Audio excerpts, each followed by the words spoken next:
Good morning students. Today I have brought a new chapter for you, that is I want to drive a car. Actually ये second story है law spring की, और ये story कहाँ से belong करती है? फ़िरोज़ाबाद से। स्टोरी को स्टार्ट करने से पहले मैं आपको बता दूं कि फ़िरोज़ाबाद इंडिया की ग्लास ब्लोइंग इंडस्ट्री के नाम से जाना जाता है। अब ग्लास ब्लोइंग इंडस्ट्री के नाम से क्यों जाना जाता है? क्योंकि वहाँ पे हर गली में आपको चूड़ियाँ बनते हुए दिखाई देंगी। चाहे आप किसी भी फैमिली के आंगन में देख लो, किसी भी गली में देख लो, किसी भी रेहड़ी पे देख लो, आपको चूड़ियाँ ही नज़र आएंगी। इसीलिए इसको ग्लास ब्लोइंग इंडस्ट्री के नाम से जाना जाता है। और यहाँ के लोग, हर फैमिली के लोग सिर्फ बैंगल मेकिंग का ही काम करते हैं, यानी ये काम जनरेशन दर जनरेशन चलता रहता है। अब अनीश जंग का सामना एक बार फिर से होता है पॉवर्टी के साथ। पॉवर्टी के साथ क्यों? क्योंकि वो फ़िरोज़ाबाद में जहाँ पे ग्लास मेकिंग का काम हो रहा है उन फर्नेंस में जाती है और लोगों से बातचीत करती है।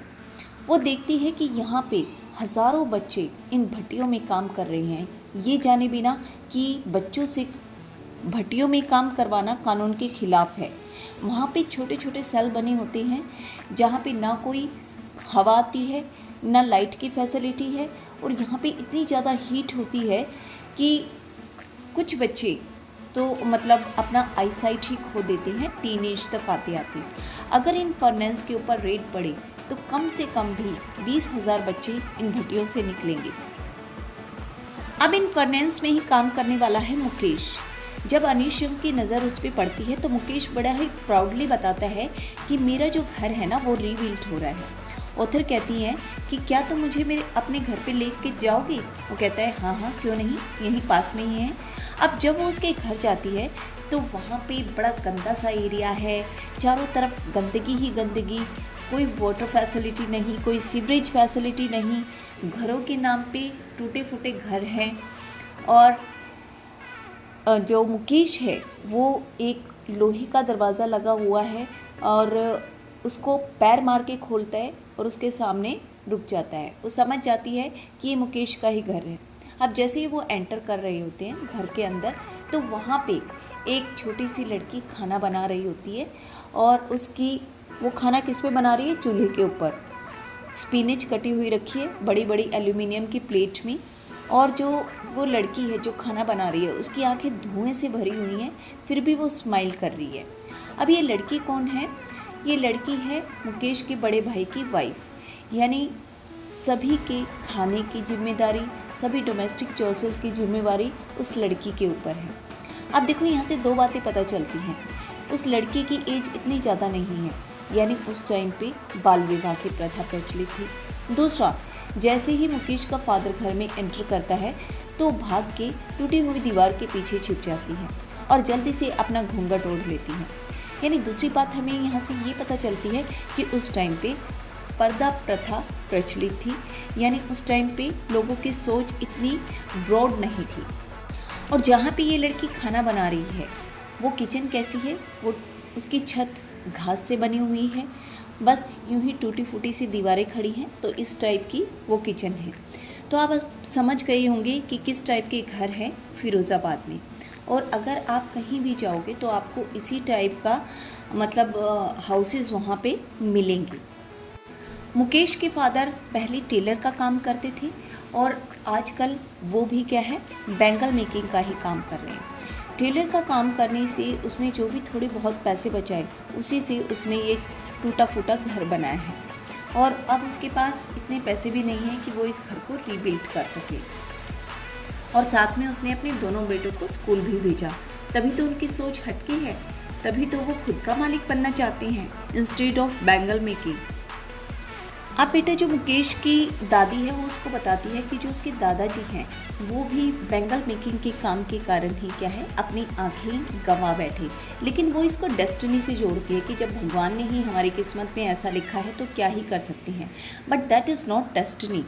वो लोग पीढ़ी दर पीढ़ी बैंगल मेकिंग का काम करते हैं और इतनी ज़्यादा हीट और लाइट के कारण क्या है उनकी आंखें खराब हो जाती हैं। अब ऑथर की नज़र पड़ती है एक लड़की पे जिसने पिंक कलर की फ़्रॉक पहनी हुई है, और वो क्या है एक ओल्ड वीमेन के साथ बैठ के बैंगल मेकिंग का काम कर रही है। और जो उसकी हाथ हैं, उसके हाथ इतने फटाफट, यानी वो बैंगल मेकिंग का काम इतना तेज़ी से कर रही है कि लाइक अ मशीन। अब अनीश यंग वो कहती हैं कि इस लड़की को शायद नहीं पता इन चूड़ियों की पवित्रता के बारे में।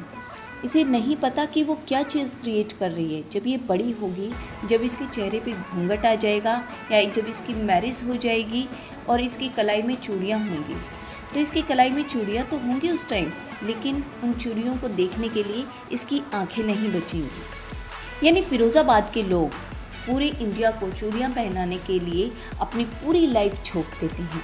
वो यही काम करते रहते हैं और अपनी आँखों को भी गंवा देते हैं। अब अनीश यंग को फ़िरोज़ाबाद में दो अलग अलग वर्ल्ड दिखाई देते हैं।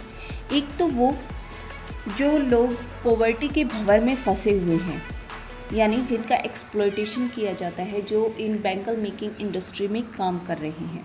और दूसरा वो लोग जो एक डेंजरस सर्कल है, विशियस सर्कल है, उन लोगों का जो इन लोगों को एक्सप्लॉइट करते हैं। उनमें कौन कौन शामिल है? Politician, middleman, law maker, policeman.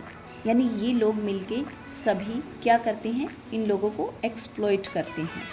तो इस तरह से वो बर्डन क्रिएट करते हैं यहाँ के बच्चों पे, और उन्हें मतलब उनका ब्रेन इस तरह से क्रिएट कर देते हैं कि वो इससे बाहर सोच ही नहीं पाते। वो बैंगल मेकिंग से बाहर किसी और काम के बारे में सोच ही नहीं पाते। और सिर्फ मुकेश ही एक ऐसा बच्चा है जो इन सभी बच्चों से हटके सोचता है। इसीलिए अनीश यंग उसको नोटिस करती है।